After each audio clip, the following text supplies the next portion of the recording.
إن الحمد لله والصلاة والسلام على رسول الله أما بعد فأعوذ بالله السميع العليم من الشيطان الرجيم بسم الله الرحمن الرحيم وَلَقَدْ خَلَقْنَاكُمْ ثُمَّ صَوَّرْنَاكُمْ، اور البتہ تحقیق ہم نے تم کو پیدا کیا، ثُمَّ صَوَّرْنَاكُمْ پھر ہم نے تمہاری صورت بنائی، ثُمَّ قُلْنَا لِلْمَلَائِكَةِ اسْجُدُوا پھر ہم نے کہا فرشتوں سے سجدہ کرو لِآدَمَ حضرت آدم علیہ السلام کو، فَسَجَدُوا پس انہوں نے سجدہ کیا الا ابلیس سوائے ابلیس کے، لم یکم من الساجدین نہیں ہوا وہ سجدہ کرنے والوں میں۔ آج کے سبق میں جو ہم نے آیت شروع کی ہے، آیت نمبر سورہ اعراف کی 11 سے ہم نے آج کا سبق شروع کیا ہے، تو اس میں اللہ تعالی نے حضرت آدم علیہ السلام کی تخلیق کا اور ابلیس کا جو معاملہ تھا اس کو بیان فرمایا ہے۔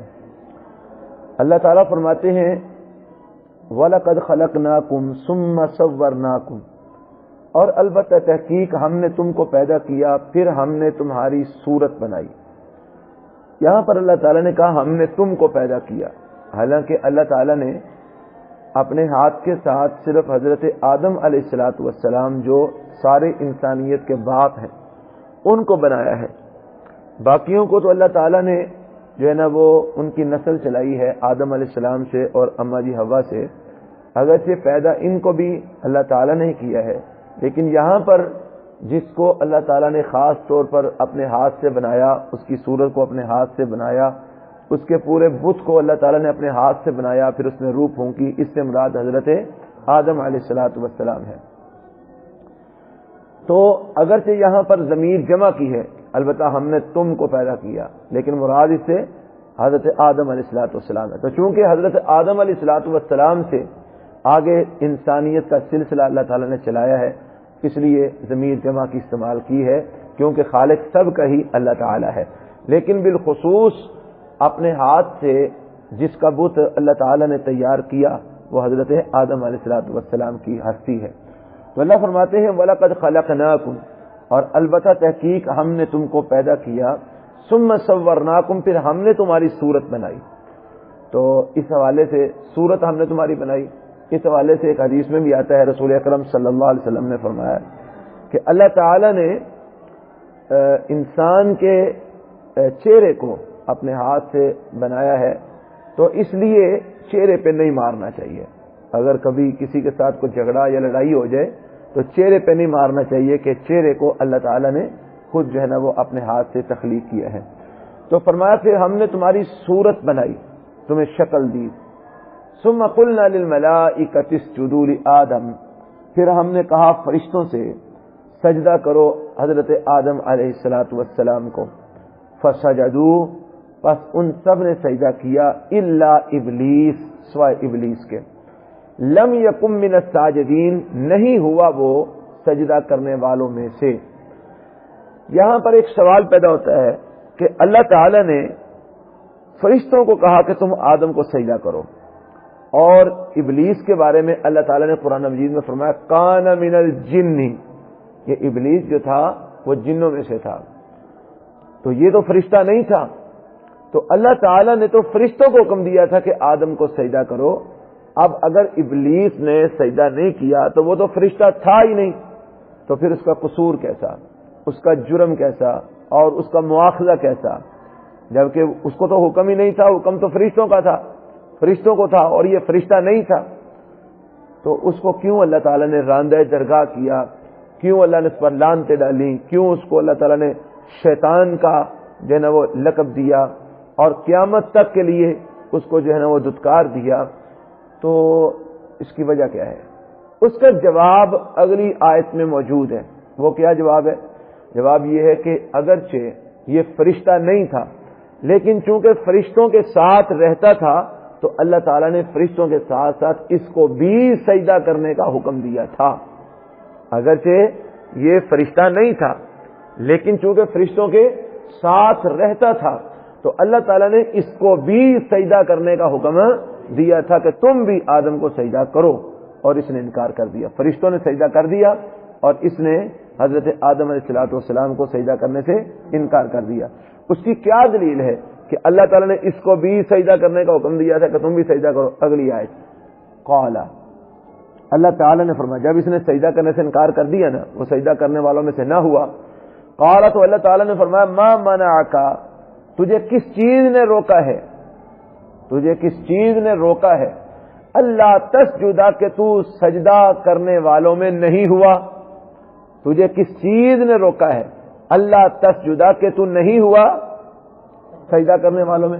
ویسے یہاں پر جو اللہ لا آیا ہے نا، اس کے بارے میں مفسرین نے لکھا ہے کہ یہ لا زائدہ ہے، یہ لا زائدہ ہے، اس کا معنی یہاں پر نہیں ہوگا۔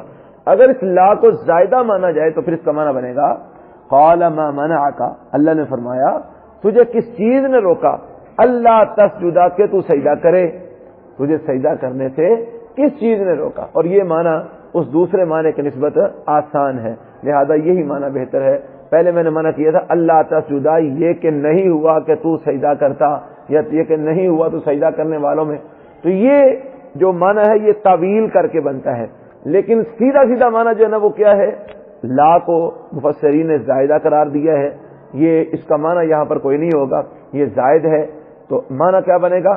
قال ما منعک، اللہ نے فرمایا کس چیز نے تجھ کو روکا اللہ تسجد، کہ تو سجدہ کرے، کہ تو سجدہ کرے، تجھے سجدہ کرنے سے کس چیز نے روکا؟ اذ امرتک، جب کہ میں نے تجھ کو حکم دیا تھا، جب کہ میں نے تجھ کو، تو معلوم ہوا کہ اللہ نے ابلیس کو بھی حکم دیا تھا، اس لیے اللہ کہہ رہے ہیں نا تجھے کس چیز نے روکا کہ تو سجدہ کرے، اذ امرتک، جب کہ میں نے تجھ کو حکم دیا تھا کہ تو سجدہ کر، پھر تجھے سجدہ کرنے سے کس چیز نے روکا؟ اب اس کا یہ تو بات سمجھ آ گئی کہ ابلیس اگرچہ فرشتوں میں سے نہیں تھا بلکہ یہ جنات میں سے تھا، لیکن چونکہ فرشتوں کے ساتھ رہتا تھا، ان کے ساتھ مل کے اللہ کی عبادت کرتا تھا، تو اللہ تعالیٰ نے فرشتوں کو ساتھ ساتھ اس کو بھی حکم دیا کہ تو سجدہ کر، اور اس نے سجدہ کرنے سے انکار کر دیا۔ یہ تو جواب ہو گیا کہ اس کو حکم ملا تھا، اس کو حکم ملا تھا، اس نے انکار کر دیا۔ تو اللہ نے پوچھا کیوں انکار کیا تو نے، کیوں نہیں تو نے سجدہ کیا؟ تو اس نے جواب دیا، قال، اس نے کہا انا خیر منہ، میں اس سے بہتر ہوں، جس کو تو سجدہ کرنے کا مجھے آرڈر دے رہا ہے نا، میں اس سے بہتر ہوں، میں افضل ہوں، یہ مفضول ہے، میں افضل ہوں، یہ مفضول ہے، مفضول جس کے اوپر کو دوسرے کی فضیلت جس کو حاصل ہو، میں افضل ہوں یہ مفضول ہے، میں اعلیٰ ہوں یہ ادنا ہے۔ اور اس نے اس کی دلیل کیا دی کہ میں اس سے بہتر ہوں؟ کہتا ہے خلقتنی من نار وخلقتہ من طین، مجھے تو نے پیدا کیا ہے آگ سے اور اس کو تو نے پیدا کیا ہے مٹی سے۔ آگ کو جلایا جائے زمین پہ تو وہ کہاں جاتی ہے؟ اوپر کو۔ مٹی کو اوپر پھینکا جائے تو وہ کہاں آتی ہے؟ نیچے کو، یعنی مٹی نیچے ہوتی ہے، آگ اوپر ہوتی ہے۔ تو چونکہ میں آگ سے بنا ہوا ہوں، آدم مٹی سے بنا ہے، آگ اوپر ہوتی ہے، مٹی نیچے جاتی ہے، میں اس سے اعلیٰ ہوں، یہ مجھ سے ادنا ہے، میں افضل ہوں، یہ مفضول ہے، تو میں اعلیٰ ہو کے ادنا کو سجدہ کیسے کر سکتا ہوں؟ اس لیے میں نے سجدہ نہیں کیا۔ تو اس نے اللہ کے حکم کے مقابلے میں تعویل کی اور تکبر کیا، اس نے اللہ کے حکم کے مقابلے میں کیا کی؟ تعویل کی اور تکبر کیا۔ تو سب سے پہلے اللہ کے حکم کے مقابلے میں تعویل ابلیس نے کی۔ آج تو بڑے سارے لوگ بھی کرتے ہیں نا، بڑے سارے مولوی بھی کرتے ہیں، قرآن کی آیتیں سامنے ہوتی ہیں، رسول اللہ صلی اللہ علیہ وسلم کی حدیثیں سامنے ہوتی ہیں، لیکن تعویل کر کے کہتے ہیں جی نہیں، ہم نے وہی ماننا ہے جو ہمارے امام نے کہا ہے۔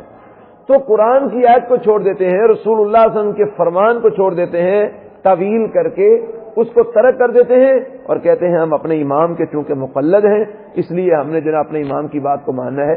تو سب سے پہلے اللہ کے حکم کے مقابلے میں تعویل کس نے کی تھی؟ ابلیس نے۔ اس نے کیا کہا؟ اس نے کہا، اللہ نے کہا کیوں نہیں سجدہ کیا تو نے آدم کو جب کہ میں نے تجھے حکم دیا تھا؟ تو آگے سے کہتا ہے انا خیر منہ، میں اس سے بہتر ہوں۔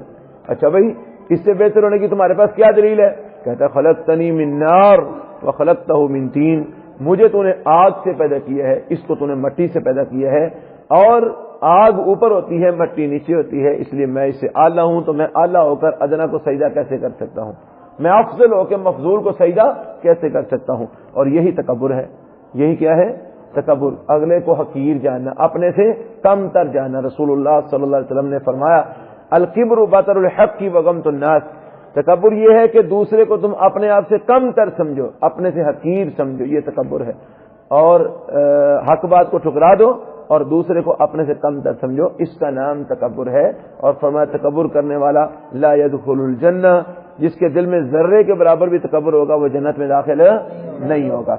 تو اس نے، ابلیس نے تکبر کیا اور اس نے حضرت آدم کو اپنے سے حقیر جانا اور اللہ کے حکم کے مقابلے میں تعویل پیش کی کہ میں اس سے بہتر ہوں، مجھے تو نے پیدا کی ہے آگ سے اور اس کو تو نے پیدا کی ہے مٹی سے، اس لیے میں اس کو سجدہ نہیں کروں گا۔ جب اس نے آدم علیہ السلام کو سجدہ کرنے سے انکار کر دیا، اچھا اب یہ سجدہ کیا تھا؟ یہ سجدہ حضرت آدم علیہ السلام کو جو اللہ نے کروایا تھا یہ تعظیمی سجدہ تھا۔ کون سا سجدہ تھا؟ تعظیمی سجدہ، کہ حضرت آدم علیہ السلام کی ایک مقام اور فضیلت کو بڑھانے کے لیے اللہ نے یہ سجدہ کروایا کہ پتہ چل جائے کہ اس کائنات کے اندر سب سے اعلیٰ اور سب سے افضل اور اشرف مخلوق ہے تو وہ کون سی ہے؟ انسان ہے۔ قال اللہ تعالی، اچھا آج اگر کوئی یہ کہے کہ ہم کسی کو تعظیمی سجدہ کرتے ہیں تو وہ جائز نہیں ہے۔ یہ اللہ تعالیٰ نے حضرت آدم علیہ السلام کو تعظیماً سجدہ کروایا تھا فرشتوں سے، اور پھر اس کے بعد مختلف انبیاء کے ادوار کے اندر بھی تعظیمی سجدہ جائز رہا ہے۔ سابقہ نبیوں کے اندر حضرت یوسف علیہ السلام کے دور میں تعظیمی سجدہ نبیوں کو جائز تھا کہ نبیوں کو قوم والے آ کر تعظیماً سجدہ کرتے تھے، ان کے سامنے جھکتے تھے۔ تو لیکن ہماری شریعت جو ہمارے پیغمبر جناب محمد رسول اللہ صلی اللہ علیہ وسلم کی شریعت ہے، اس میں کسی کو بھی اللہ کے علاوہ سجدہ کرنا حلال نہیں ہے، نہ تعظیماً، نہ جو ہے نا وہ عبادتاً، ہے جی، نہ تعظیماً، نہ عبادتاً، نہ تکریماً، کسی بھی صورت میں آدم جناب اللہ تعالیٰ کے علاوہ کسی اور کو سجدہ کرنا جائز نہیں ہے۔ ہماری شریعت میں بالکل بھی جائز نہیں ہے۔ ہماری شریعت محمدی جو ہے اس کے اندر سجدہ صرف اور صرف اللہ کو جائز ہے بس۔ جس وقت اس نے ابلیس نے سجدہ کرنے سے انکار کر دیا تو اللہ تعالیٰ نے فرمایا قال، اللہ نے فرمایا فاہبط منہا، پس اتر جا یہاں سے، یعنی ہمارے اس مقام سے، ہمارے اس آسمان سے، ہمارے اس مرتبے سے اتر جا جو ہم نے تجھ کو عطا کیا ہے، جہاں ہم نے تجھ کو رکھا ہے، یہاں آسمانوں سے اتر جا۔ فما یکون لک، پس نہیں ہے لائق تیرے لیے، فما یکون لک، پس نہیں ہے لائق تیرے لیے یا تجھے کوئی حق حاصل نہیں تھا ان تتکبر فیہا، کہ تو اس میں تکبر کرتا، یعنی ان آسمانوں میں رہ کر تو تکبر کرتا، یہ تیرے لیے جائز نہ تھا، تیرے لیے لائق نہ تھا، تجھے اس بات کا حق حاصل نہ تھا، تجھے تکبر نہیں کرنا چاہیے تھا۔ اللہ نے فرمایا قال، فرمایا فاہبط منہا، پس اتر جا یہاں سے، ان آسمانوں سے نیچے اتر جا۔ فما یکون لک، پس نہیں ہے لائق تیرے لیے ان تتکبر فیہا، کہ تو تکبر کرتا اس میں، فخرج، پس نکل جا، انک من الصاغرین، بے شک تو ذلیل ہونے والوں میں سے ہے۔ بے شک تو کن میں سے ہے؟ صاغرین، ذلیل ہونے والوں میں سے، یعنی تیرا ہم نے جو ہے نا وہ ہم نے تیرے مقدر میں ذلت لکھ دی ہے، رسوائی ہم نے تیرے مقدر میں لکھ دی ہے، تو ذلت اور رسوائی کا مستحق ہے۔ اب ساری عمر قیامت تک جو ہے نا وہ تو ذلت اور رسوائی کو اٹھاتا رہے گا، قیامت والے دن بھی تو ذلت اور رسوائی اٹھائے گا اور آخرکار جہنم کا ایندھن بن جائے گا۔ اللہ نے فرمایا فخرج منہا، نکل جائے یہاں سے، انک من الصاغرین، بے شک تو ذلیل ہونے والوں میں سے ہے۔ قال، اس نے کہا ابلیس نے، انظرنی الی یوم یبعثون، مجھے مہلت دے دو اس دن تک جس دن سب کے سب اٹھائے جائیں گے۔ اگر تو نے مجھے دھتکار دیا ہے، مجھے یہاں سے اے اللہ نکال دیا ہے، تو پھر مجھے قیامت تک کے لیے مہلت دے دے، قیامت تک میرا مواخذہ نہ کرنا، میری پکڑ نہ کرنا، قیامت تک جو ہے نا وہ مجھے عذاب نہ دینا، مجھے سزا نہ دینا، مجھے مہلت دے دے۔ قال، کہنے لگا انظرنی، مجھے مہلت دے دو، الی یوم یبعثون، اس دن تک جس دن سب اٹھائے جائیں گے، قیامت والا دن مراد ہے۔ قال انک من المنظرین، اللہ تعالیٰ نے فرمایا ٹھیک ہے، بے شک تو مہلت دیے گیوں میں سے، جا، میں نے تجھے مہلت دی، میں قیامت تک تیرا مواخذہ نہیں کروں گا، تجھے پکڑوں گا نہیں، قیامت تک میں جو ہے نا وہ تجھے سزا نہیں دوں گا، جا تجھ سے جو ہوتا ہے کر لے. گویا اس نے اللہ تعالیٰ کو کیا کیا؟ چیلنج کیا. کیا کیا؟ تو آج جو لوگ ابلیس کے معاملات میں اس کے ساتھ تعاون کرتے ہیں، گویا وہ اللہ رب العالمین کے مقابلے میں ابلیس کی مدد کرتے ہیں. جو ابلیس کی باتیں مانتے ہیں، جو شیطان کی باتیں مانتے ہیں اور اللہ کے حکموں کی خلاف ورزی کرتے ہیں، گویا وہ اللہ کے مقابلے میں ابلیس کی کیا کرتے ہیں؟ ابلیس کی مدد کرتے ہیں. اللہ کے مقابلے میں ابلیس کی مدد کرتے ہیں. تو سوچ لیجیے ایسے لوگوں کا انجام کیا ہوگا. تو اللہ فرماتے ہیں جب اس نے یہ بات کہی کہ مجھے مہلت دے دو اس دن تک جس دن سب اٹھائے جائیں گے، قال، تو اللہ تعالیٰ نے فرمایا انک من المنذرین، بے شک تم مہلت دیے گیوں میں سے ہے. کیا مطلب کہ جا ہم نے تجھ کو مہلت دے دی، جو تجھ سے ہوتا ہے کر لے. قال، اللہ نے فرمایا انک، بے شک تم من المنذرین، مہلت دیے گیوں میں سے ہے.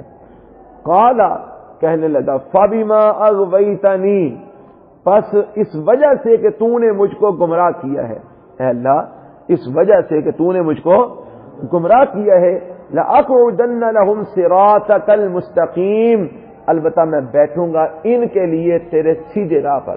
یعنی جو تیرا سیدھا راستہ ہے نا، اس راستے پر میں ان کے لیے بیٹھوں گا جن کی وجہ سے تو نے مجھے گمراہ کر دیا ہے نا، جن کی وجہ سے تو نے مجھے دھتکار دیا ہے، جن کی وجہ سے تو نے مجھے راندہ درگاہ بنا دیا ہے، ان کے لیے میں تیرے سیدھے راہ پر بیٹھوں گا. اور کیا مطلب؟ میں ان کو سیدھی راہ پر چلنے نہیں دوں گا، میں ان کو گمراہ کروں گا. قال، کہنے لگا فبما اغویتنی، بس اس وجہ سے کہ تو نے مجھ کو گمراہ کر دیا. حالانکہ گمراہ اللہ نے تو نہیں کیا، گمراہ تو وہ خود ہوا اپنی جو نا وہ ہر درمی کی وجہ سے، ضد کی وجہ سے اور اللہ کا حکم نہ ماننے کی وجہ سے گمراہ ہوا. لیکن اس میں مشیت تو اللہ کی تھی نا، یعنی اگر اللہ تعالی اس کو توفیق نہ دیتا تو وہ اللہ کے حکم کا انکار نہ کر سکتا. مطلب یہ کہ میں نے پہلے بھی یہ بات آپ کو بتائی ہوئی ہے کہ جو بھی اس کائنات میں ہوتا ہے، اچھا ہو یا برا ہو، وہ اللہ کی مشیت کے تحت ہوتا ہے. کس کے تحت ہوتا ہے؟ یعنی اللہ کے اذن کے بغیر، اللہ کی مشیت کے بغیر ایک پتا بھی حرکت میں نہیں آ سکتا. نہ کوئی اچھائی کرنے والا اللہ کے حکم کے بغیر اچھائی کر سکتا ہے اس کی اجازت کے بغیر، نہ ہی کوئی برائی کرنے والا اللہ کی اجازت کے بغیر برائی کر سکتا ہے. تو اللہ رب العالمین ہی ہر کام کرنے کی توفیق انسان کو دیتا ہے. تو اب جو اچھے کام کرتے ہیں ان کے اوپر اللہ راضی ہوتا ہے، اور جو برے کام کرتے ہیں ان پر اللہ راضی نہیں ہوتا. حالانکہ برے کام کرنے کی بھی ہمت اور طاقت اللہ ہی کی طرف سے ملتی ہے نا. یعنی ہمت، ویسے اللہ تعالیٰ برا کام کرنے کا کہتا تو نہیں ہے، لیکن اگر ایک بندہ اپنی مرضی سے کرنا چاہے تو اس میں ہمت اور طاقت کس کی طرف سے آتی ہے؟ اللہ کی طرف سے آتی ہے نا. تو یہ اس کی مشیت ہے، یہ اللہ تعالیٰ کی کیا ہے کہ اگر تم برائی کرنا چاہو اور وہ تمہیں برائی کرنے کی ہمت اور طاقت نہ دے، اس کا مطلب ہے تمہارے ساتھ جبر ہو گیا. تمہارے ساتھ کیا ہو گیا؟ جبر ہو گیا کہ اللہ تعالیٰ نے تمہیں زبردستی گناہ سے روک دیا ہے جبکہ تم گناہ کرنا چاہتے تھے. تو اللہ کسی کے ساتھ جبر نہیں کرتا، اللہ کسی کے ساتھ زبردستی نہیں کرتا. اللہ نے اختیار دیا ہے، مرضی ہے اچھائی کر لو، مرضی ہے برائی کر لو. اگر اچھائی کرو گے نتیجہ یہ نکلے گا، برائی کرو گے انجام یہ ہوگا. تو اللہ نے اختیار دیا ہے، تو اس اختیار کا نام کیا ہے؟ مشیت. اس کا نام کیا ہے؟ مشیت الہی. تو اللہ نے فرمایا، اچھا ابلیس نے کیا کہا؟ فبما اغویتنی، اس وجہ سے کہ تو نے مجھ کو گمراہ کیا ہے. حالانکہ اللہ نے اس کو گمراہ نہیں کیا، لیکن وہ اللہ کی مشیت سے گمراہ اپنے عمل کی وجہ سے ہو گیا. تو اس نے اللہ کے اوپر الزام دیا کہ تو نے مجھ کو گمراہ کیا ہے، تو لہذا میں کیا کروں گا؟ لأقعدن لهم صراطک المستقیم، البتہ میں بیٹھوں گا ان کے لیے تیرے سیدھے راستے پر. اور وہ بیٹھا ہوا ہے، وہ بیٹھا ہوا ہے. بندہ نماز پڑھنا ہونا چاہتا ہے، انہوں ہونے نہیں دیتا. یہ نہیں کہ انہوں تک پھڑ کے روک لینا، نہیں. اور جب بس بہت چھاڑ نماز پڑھ کے کی کرنا ایک اور کم کر لے تو وہ بندہ پیچھے ہو جاتا ہے، وہ کامیاب ہو جاتا ہے. تو زبردستی نہیں کسی کے ساتھ کرتا، صرف اس کے دل میں وسوسہ ڈالتا ہے. اور ہم پہلے ہی اتنے نکمے ہیں کہ فوری طور پر اس کی بات کو ایکسپٹ کر لیتے ہیں. تو اللہ تعالیٰ فرماتے ہیں، اس نے کیا کہا کہ میں ان کے لیے بیٹھوں گا تیرے سیدھی راہ میں، ان کو سیدھے راستے پر چلنے نہیں دوں گا. ثم لآتینہم، پھر اتنا ہی کافی نہیں کہ میں ان کے لیے بیٹھوں گا، بلکہ کیا کروں گا؟ ثم لآتینہم، پھر البتہ میں آؤں گا ان کے پاس. من بین ایدیہم، ان کے سامنے سے، ومن خلفہم، اور ان کے پیچھے سے، وعن ایمانہم، اور ان کے دائیں سے، وعن شمائلہم، اور ان کے بائیں سے. یعنی ان کے آگے سے بھی ان کو گمراہ کرنے کے لیے آؤں گا، ان کے پیچھے سے بھی گمراہ کرنے کے لیے آؤں گا، ان کے دائیں سے بھی گمراہ کرنے کے لیے آؤں گا، ان کے بائیں سے بھی گمراہ کرنے کے لیے آؤں گا، ہر طرف سے ان پر حملے کروں گا. جتنے میرا داء لگ گیا ہر طرف سے ان پر حملے کروں گا. ولا تجد اکثرهم شاکرین، نتیجہ کیا ہوگا کہ نہیں تو پائے گا اور نہیں تو پائے گا ان میں سے اکثر لوگوں کو شکر کرنے والا. جب میں ان پر حملے کروں گا تو ان میں سے اکثر لوگوں کو اے اللہ تو شکر کرنے والا نہیں پائے گا، نہ شکر ہی ہوں گے. اور دیکھ لیجئے کوئی نہ شکرے ایسے ہیں کہ وہ اللہ کو پوچھتے نہیں، وہ پوچھتے ہی اوروں کو ہیں، وہ سب سے بڑے نہ شکرے ہیں.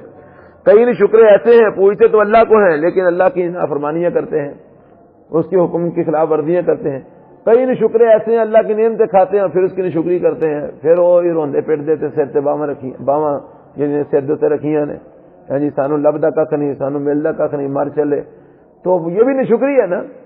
حالانکہ مومن کا کام کیا ہے؟ جس حال میں بھی رکھے الحمدللہ، جس حال میں بھی رکھے، تھوڑی ملے تب بھی الحمدللہ، زیادہ ملے تب بھی الحمدللہ، نہ ملے تب بھی الحمدللہ. مومن کی شان تو یہ ہے. لیکن شیطان نے ہمیں برگلایا ہے. اس نے کہا ہو لے تینوں لبا کی لو بندہ رون ڈیا مینوں لبا ہی کھ نہیں، لے تینوں تھوڑا لبا ہے وہ رون ڈیا مینوں تھوڑا لبا ہے. جنہوں چوکھا لبا، جڑا کروڑ پتی وہ بھی رون ڈیا ہے، جڑا لکھا پتی وہ بھی رون ڈیا ہے، جڑا ہزاراں دی کھیڈ لبے وہ بھی رون ڈیا ہے، جڑا سواں چ بھی رون ڈیا ہے. ہر بندہ نے شکر ہے الا ماشاء اللہ. بہت کم لوگ ہیں کہ جن کو جو ہے نا وہ روکھی سوکھی بھی کھانے کو ملتی ہے تو وہ کہتے ہیں اللہ تیرا شکر ہے. وہی لوگ اصل میں اللہ کے بندے ہیں کہ جو ہر حال میں اللہ کا شکریہ ادا کرتے ہیں. تو اللہ تعالیٰ فرماتے ہیں اس نے کیا کہا، ثم لآتینہم، پھر البتہ میں آؤں گا ان کے پاس، من بین ایدیہم، ان کے آگے سے، ومن خلفہم، اور ان کے پیچھے سے، وعن ایمانہم، اور ان کے دائیں سے، وعن شمائلہم، اور ان کے بائیں سے، ہر طرف سے ان پر حملہ کروں گا. ولا تجد اکثرہم شاکرین، اور نہیں تو پائے گا ان میں سے اکثر کو شکر کرنے والا. جب اس نے یہ چیلنج کیا نا اللہ تعالیٰ کو، قال، اللہ نے فرمایا اخرج منہا، نکل جا یہاں سے، میرے آسمانوں سے نکل جا، دفع ہو جا، مذعومن، ذلیل و خوار ہو کر، مدحورا، راندہ درگاہ بن کے. مذعومن یعنی مذمت کیا گیا کہ تجھے تیری جو ہے نا وہ تجھے ذلیل کر دیا گیا، تیری مذمت کر دی گئی، نکل جا یہاں سے. مدحورا کہ تجھے راندہ درگاہ بنا دیا گیا.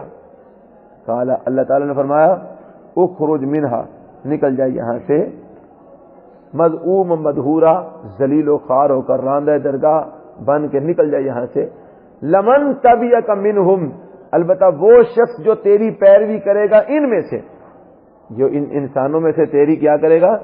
پیروی کرے گا. لأملأن جہنم منکم اجمعین، البتہ میں بھر دوں گا جہنم کو تم سب سے، البتہ میں بھر دوں گا جہنم کو منکم اجمعین، تمہیں بھی جہنم میں پھینکوں گا اور جتنے بھی تیرے پیروکار ہوں گے سب کو میں جہنم میں پھینک دوں گا. تم لوگوں کا ٹھکانہ جو ہے وہ جہنم ہوگا. وَيَا آدَمُ اسْكُنْ، ادھر سے اس کو راندہ درگاہ کیا، اس کو دھکا دیا، دفع ہو جا، دفع کر دیا. اور پھر دوسری طرف اللہ تعالیٰ نے حضرت آدم علیہ السلام کو خطاب کیا، وَيَا آدَمُ اسْكُنْ، اور اے آدم رہ، انت تو وزوجک، اور تیری بیوی، الجنت، جنت میں. اے آدم رہ تو اور تیری بیوی، الجنت، جنت میں. یہ جنت ہے، اس جنت میں تم دونوں رہو. فَكُلَا مِنْ حَيْثُ شِئْتُمَا، پس کھاؤ دونوں، من حیث شئتما، جہاں سے تم دونوں چاہو. فَكُلَا تثنیہ کا صیغہ ہے، پس تم دونوں کھاؤ، من حیث جہاں سے شئتما تم دونوں چاہو. وَلَا تَقْرَبَا هَذِهِ الشَّجَرَةَ، اور نہ تم قریب جانا اس درخت کے، فَتَكُونَا مِنَ الظَّالِمِينَ، پس تم ہو جاؤ گے ظالموں میں سے. اب یہ درخت کون سا تھا جس درخت کو کھانے سے اللہ تعالیٰ نے آدم علیہ السلام کو اور اماں جی حوا کو منع کیا تھا؟ اس کے بارے میں مختلف لوگوں نے مختلف قسم کی باتیں کی ہیں. کسی نے کہا سیب کا درخت ہے، کسی نے کہا وہ گندم کا دانہ تھا، گندم کا جو ہے نا وہ پودا تھا، کسی نے کچھ کہا، کسی نے کچھ کہا. لیکن جو حقیقی بات ہے نا وہ یہ ہے کہ وہ کوئی بھی ایک درخت ہو سکتا ہے، وہ ایک کوئی بھی درخت ہو سکتا ہے، وہ چاہے جس کا مرضی ہو. مقصود آدم علیہ السلام کی اور اماں جی حوا کی آزمائش تھی. ایسی ایک مثال لے لینا. مثال کے طور پہ آپ لوگوں کو کہہ دیا جاتا ہے کہ آپ اس مسجد میں ہر جگہ پر جا سکتے ہیں، ہر چیز کو آپ ہاتھ لگا سکتے ہیں، صرف آپ نے یہ جو ستون ہے جس کے اوپر یہ پوسٹر لگا ہوا ہے تم نے اس کو ہاتھ نہیں لگانا. اب اس ستون کو کیا ہے؟ کچھ بھی نہیں ہے. یہ کوئی خاص ہے نہیں ہے. یہ عام ستونوں کی طرح یہ بھی ایک ستون ہے. اس کو ہاتھ لگانے سے کیا ہوگا؟ کچھ نہیں ہوگا. صرف ایک آزمائش ہے نا, آزمائش ڈال دی. جس چیز کو مرضی ہاتھ لگاؤ, اس کو نہیں ہاتھ لگانا. اس کو ہاتھ لگا تمہیں سزا ملے گی. مقصود کیا ہے؟ یہ دیکھنا کہ یہ لوگ ہماری بات مانتے ہیں کہ نہیں مانتے, ہماری اتباع کرتے ہیں کہ نہیں کرتے. آدم علیہ الصلوۃ والسلام کو جب اللہ نے جنت میں بھیجا اور اما جی حوا کو بھیجا تو ایک آزمائش کی کہ کیا آدم میری بات مانتے ہیں کہ نہیں مانتے, شیطان کی بات ماننے والے تو نہیں بنتے, کہیں اس کے وسوسے میں تو نہیں آ جاتے. ایک آزمائش تھی. کوئی ایک درخت تھا, وہ چاہے کوئی سی بھی ہو, اس درخت سے منع کر دیا بھائی آدم جہاں سے مرضی کھاؤ, جہاں مرضی جاؤ, بس اس درخت کو ہاتھ نہیں لگانا, اس کا پھل نہیں کھانا. اور جس کا پھل کھانے سے روکا تھا نا اللہ تعالیٰ نے, اسی کا پھل کھانے پر شیطان نے اکسایا. کھا, انہوں نے کہا نہیں کھانا. انہوں نے کہا کھا رہا چنگا رہے گا, میں تیرا بڑا خیر کھاؤں. یہ پتہ تمہیں اس پھل کھان تو کیوں روکے ہے؟ کیوں؟ یہ دا پھل ایسا ہے جہاں بندہ کھا لینا نا وہ ہمیشہ جنت رہ جاتا ہے یا پھر وہ فرشتہ بن جاتا ہے. اسی واسطے اللہ تعالیٰ نے تمہیں منع کیا کہ پھل نہ کھائیں کہ تم ہی فرشتہ نہ بن جائے یا کہ پکا پکا جنت نہ رہ جائے. تو میں تمہیں نہ کھا لا چنگا رہا, میں تیرا خیر کھاؤں. حالانکہ پتہ بھی تھا کہ اللہ نے منع کیا ہے, لیکن انسان تھے نا, اور انسان کی یہی کمزوری ہے, وسوسے میں آ گئے, پھسل گئے اور اس کا پھل کھا لیا. تو اسی اللہ تعالیٰ یہاں پر تذکرہ فرماتے ہیں, فرمایا یا آدم اسکن, اور اے آدم رہ, انت تو وزوجکا, اور تیری بیوی, الجنت, جنت میں, فکلا من حیث شئتما, پس کھاؤ تم دونوں, من حیث شئتما, جہاں سے تم دونوں چاہو, ولا تقربا هذه الشجرة, اور نہ قریب جانا اس درخت کے. کس درخت کے؟ یہ جو ایک درخت ہم نے خاص کر دیا نا, وہ جون سا بھی تھا, فرمایا اس درخت کے قریب نہ جانا, فتکونا من الظالمین, پس تم دونوں ہو جاؤ گے ظالموں میں سے. اگر تم نے اس درخت کا پھل کھایا تو تم ظالم ہو جاؤ گے. ظالم کس بنیاد پر ہوگے؟ میری نافرمانی کرنے کی وجہ سے تم ظالم بن جاؤ گے. فوسوس لہم الشیطان, پس وسوسہ ڈالا ان دونوں کے لیے شیطان نے. وسوسہ ڈالا ان دونوں کے لیے. کن دونوں کے لیے؟ حضرت آدم اور اما جی حوا, ان دونوں کے دلوں میں شیطان نے وسوسہ ڈالا. اب یہاں پر بھی کئی باتیں ہیں. بعض کہتے ہیں جی وہ جو ہے نا سانپ کی شکل بن کر جنت میں داخل ہوا, اور پھر وہاں پر جا کر جو ہے نا وہ ایک بزرگ کی شکل بن کر ان کے سامنے آیا, اس نے پھر آ کر ان کو یہ بات کہی, تو وہ اس کی شکل دیکھ کر وہ کہنے لگے تو بڑا کوئی نیک بندہ محسوس ہوتا ہے, وہ اس کے بہکاوے میں وغیرہ وغیرہ. یہ باتیں کئی قسم کی لوگ کرتے ہیں, لیکن حقیقی بات جو سمجھ آتی ہے قرآن سے وہ یہی ہے کہ اس کو اللہ تعالیٰ نے جہاں قیامت تک کے لیے چھوٹ دی تھی نا, وہاں پر اللہ نے اس کو قدرت بھی دی تھی. کیا دی تھی؟ قدرت بھی دی, طاقت بھی دی تھی. اور اس کی اس طاقت میں یہ بات شامل تھی کہ وہ دور رہ کر بھی انسان کے دل میں اپنے خیالات القاء کر سکتا تھا. وہ دور رہ کر بھی انسان کے ذہن اور دل کے اندر اپنے وسوسے ڈال سکتا تھا. اس نے وسوسہ ڈالا. اس نے کیا کیا؟ وسوسہ ڈالا, خیال ڈالا حضرت آدم اور اما جی حوا کے دل کے اندر, اور وہ خیال کام کر گیا. فوسوس لہما الشیطان, بس وسوسہ ڈالا ان دونوں کے لیے شیطان نے, لیبدی لہما, تاکہ وہ ظاہر کر دے ان دونوں کے لیے, ما ووری عنہما, جو چھپایا گیا تھا ان دونوں سے, من سوآتہما, ان دونوں کی پوشیدہ جو ہے نا وہ اعضاء کو, ان کی شرمگاہوں کو. یعنی اللہ تعالیٰ نے حضرت آدم اور حضرت حوا کو جنتی لباس پہنائے تھے. کیا لباس پہنائے تھے؟ جنتی لباس, جس کی وجہ سے ان کی شرمگاہیں ایک دوسرے سے چھپی ہوئی تھی.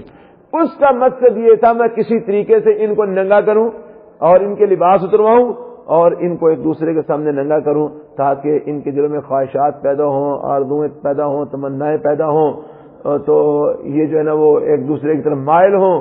یعنی ان کی شرمگاہیں ظاہر کرنے کے لیے اس کی یہ کوشش تھی کہ میں کسی طریقے سے ان کا لباس اترواؤں. اور لباس کیسے اترنا تھا؟ اللہ کی نافرمانی سے. تو یہی اس کا مقصد تھا کہ کسی طریقے سے میں ان کو جنت سے نکلواؤں, جنتی لباس ان کا اترواؤں, ان کو ایک دوسرے کے سامنے ننگا کروں. تو معلوم ہوا انسانوں کو انسانوں کے سامنے ننگا کرنا یہ کس کی سازش تھی؟ پہلے دن سے شیطان کی. پہلے دن سے شیطان کی یہ سازش تھی کہ انسانوں کے سامنے کیا کرنا؟ ننگا کرنا. اور آج ہم اس کی اس سازش کو پورا کرنے کے لیے اس کے ساتھ بھرپور تعاون کر رہے ہیں. کیا مسلمان کیا غیر مسلم الا ماشاء اللہ. ہمارے معاشرے کا جو حال بن چکا ہے، یعنی ہماری عورتیں نہ ہونے کے برابر لباس پہنتی ہیں نا، آدھے سے زیادہ جسم ننگے ہیں. یہی اس کا مقصد تھا، پہلے دن سے شیطان کا یہی مقصد تھا کہ میں کسی طریقے سے ان کو ایک دوسرے کے سامنے کیا کر دوں؟ ننگا کر دوں. اور آج ہم اسی کی بات کو آگے چلا رہے ہیں. آج انسان یہی کچھ کر رہا ہے. تو اللہ فرماتے ہیں فوسوس لہم الشیطان، پس وسوسہ ڈالا ان دونوں کے لیے شیطان نے، لیبدی لہما، تاکہ وہ ظاہر کر دے ان دونوں کے لیے، ما وریا عنہما، جو چھپایا گیا تھا ان دونوں سے، من سواتہما، ان کی شرمگاہوں کو، یعنی ان کی شرمگاہوں کو جو اللہ تعالی نے چھپائی تھی لباس میں، ان کو ان کے سامنے ظاہر کر دے. وقال، اور اس نے آ کے کہا، اس نے جب وسوسہ ڈالا تو اس نے کیا کہا؟ اس نے کہا ما نہاکما ربکما، نہیں تم کو روکا تمہارے رب نے، ان ہذہ الشجرۃ، اس درخت کا پھل کھانے سے، نہیں روکا تم دونوں کو تمہارے رب نے اس درخت کا پھل کھانے سے، الا، مگر اس وجہ سے، ان تکونا ملکین، یہ کہ نہ ہو جاؤ تم دو فرشتے، کہیں تم دو فرشتے نہ بن جاؤ، کیونکہ اس درخت کا پھل کھانے سے بندہ فرشتہ بن جاتا ہے. او تکونا من الخالدین، یا تم کہیں ہمیشہ رہنے والوں میں سے نہ ہو جاؤ، کیونکہ اس درخت کا پھل جو کھا لیتا ہے وہ پھر جنت میں ہمیشہ ہمیشہ رہتا ہے، وہ کبھی نکل نہیں سکتا.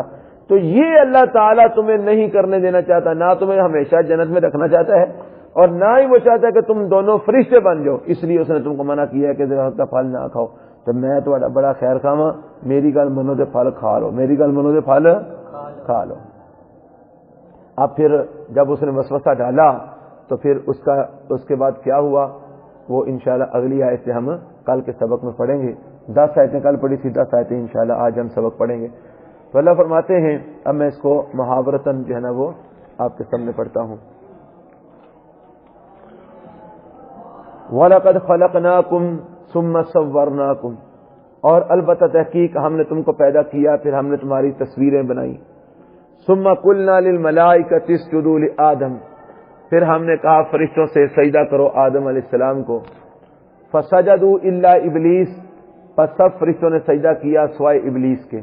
لم یکن من الساجدین، نہیں ہوا وہ سجدہ کرنے والوں میں سے. قال ما منعک الا تسجد اذ امرتک، فرمایا اللہ تعالی نے کس چیز نے روکا ہے تجھ کو کہ تو سجدہ کرتا جب کہ میں نے تجھ کو حکم دیا تھا. تجھے سجدہ کرنے سے کس چیز نے روکا ہے کہ جب کہ میں نے تجھ کو حکم دیا تھا. قال انا خیر منہ خلقتنی من نار وخلقتہ من طین، اس نے کہا میں اس سے بہتر ہوں، میں آدم سے بہتر ہوں، مجھے تو نے پیدا کیا ہے آگ سے اور اس کو تو نے پیدا کیا ہے مٹی سے. قال، اللہ نے فرمایا فاہبط منہا، اتر جا یہاں سے. کہاں سے؟ یعنی آسمان سے اتر جا، میرے اس آسمان سے اتر جا. فما یکون لک ان تتکبر فیہا، بس نہیں تھا تیرا حق بنتا، بس نہیں تھا تیرے لیے لائق کہ تو اس میں تکبر کرتا. فما یکون لک، اس کو دونوں معنی ہو سکتے ہیں، نہیں تھا لائق تیرے لیے یا نہیں حق بنتا تھا تیرا ان تتکبر فیہا، کہ تو اس میں رہ کر تکبر کرتا. رمے بھی آسمان دے کرے بھی تکبر ایک نہیں ہو سکتا. فخرج، ان تکبر تو زمین پر جائز نہیں ہے اور تو آسمان پر تکبر کر رہا ہے، تیرے لیے لائق نہیں تھا کہ تو اس میں تکبر کرتا. فخرج، نکل جا، انک من الصاغرین، بے شک تو ذلیل ہونے والوں میں سے ہے. قال، اس نے کہا ابلیس نے، انذرنی الی یوم یبعثون، مجھے مہلت دے دو قیامت والے دن تک، اس دن تک جس دن سب اٹھائے جائیں گے اور وہ قیامت کا دن ہے. قال، اللہ نے فرمایا انک من المنذرین، بے شک تو مہلت دیے گیوں میں سے، جا میں نے تجھ کو مہلت دی. قال، ابلیس نے کہا فبما اغویتنی، بس اس وجہ سے کہ تو نے مجھے گمراہ کیا ہے، لاقعدن لهم صراطک المستقیم، البتہ میں بیٹھوں گا تیرے لیے، البتہ میں بیٹھوں گا ان کے لیے تیری سیدھی راہ میں ان کو گمراہ کرنے کے لیے تیری سیدھی راہ میں بیٹھوں گا اور ان کو سیدھی راہ پر چلنے نہیں دوں گا. ثم لآتینہم، پھر البتہ میں آؤں گا ان کے پاس، من بین ایدیہم ومن خلفہم، ان کے آگے سے اور ان کے پیچھے سے، وعن ایمانہم وعن شمائلہم، اور ان کے دائیں سے اور ان کے بائیں سے. ولا تجد اکثرهم شاکرین، اور نہیں تو پائے گا ان میں سے اکثر کو شکر ادا کرنے والا.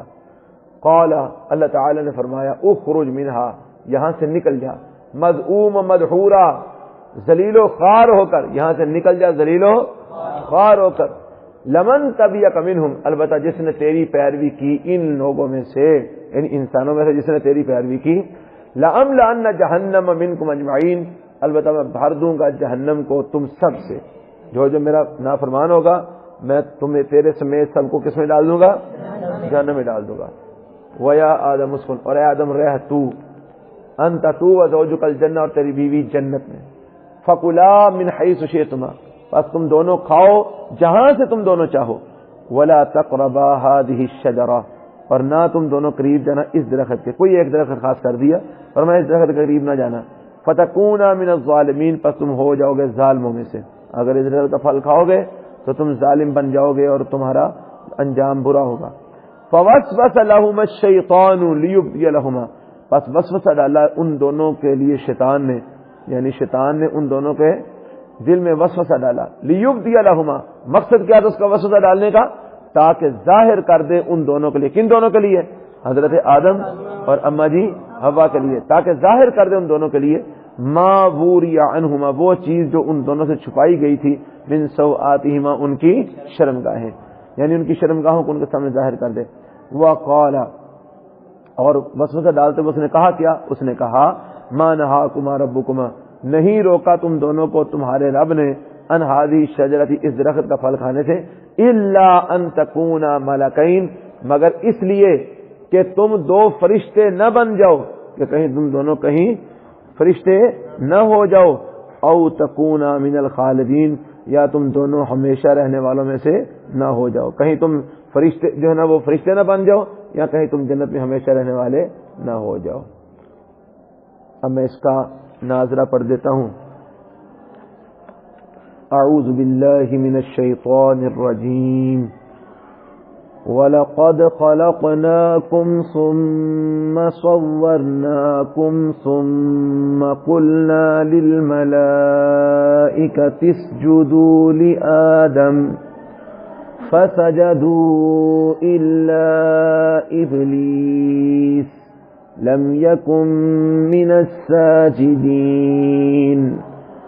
قَالَ مَا مَنَعَكَ أَلَّا تَسْجُدَ إِذْ أَمَرْتُكَ قال أنا خير منه خلقتني من نار وخلقته من طين.